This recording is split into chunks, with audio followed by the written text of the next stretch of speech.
আশরাফুল মুখলুকাত হিসেবে, সৃষ্টির সেরা জীব হিসেবে আল্লাহ আমার গর্দানে যে মস্তিষ্ক দিয়েছেন, আপনার গর্দানে যা দিয়েছে, আমেরিকার একটি শিক্ষক বা একজন তরুণ তার গর্দানে তো একই মস্তিষ্ক দিয়েছেন।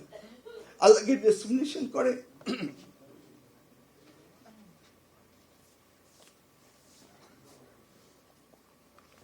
আল্লাহ কি নেপোটিজম ফেভারিটিজম করে? আল্লাহ কি ডিসক্রিমিনেশন করে? আল্লাহ মানুষ বানিয়েছে, সকলকে সমানভাবে বানিয়েছে। Am I right? কি উনি কি আমেরিকার জন্য মস্তিষ্ক বেশি দিয়ে দিয়েছে নাকি আমাকে কম দিয়েছে? We are all equal. যদি অল ইকুয়াল হয় তাহলে আমাদের যে মানব সম্পদ, that is our asset, that is our asset. And who will convert this population to asset? The teachers, the guiders, the leaders of the society. সেটাই আপনারা বসে আছেন। তাহলে আমাদের দুর্বলতার কারণে জাতি পিছিয়ে থাকবে? It's not. তো আমাদের হিউম্যান ক্যাপিটাল ডেভেলপ করতে হবে, আমাদের সোশিও ইকোনমিক ডেভেলপমেন্ট করতে হবে। সেই জায়গায় আমাদের মানব সম্পদকে কাজে লাগাতে হবে, এবং কাজে লাগাতে হলে সবচেয়ে বেশি উত্তম শুধু হায়ার এডুকেশন না, তার সাথে টেকনিক্যাল ভোকেশনাল এডুকেশনের প্রয়োজন রয়েছে।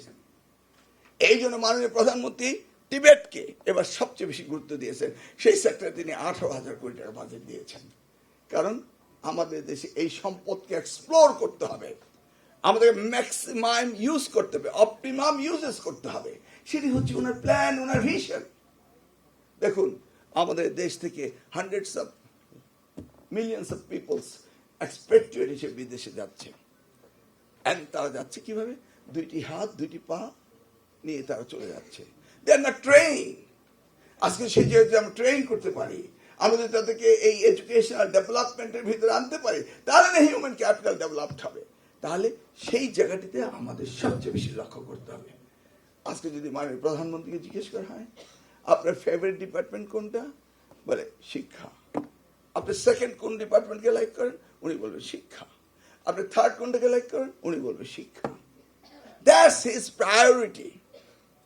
এই জায়গাটিতে আপনারা কাজ করছেন।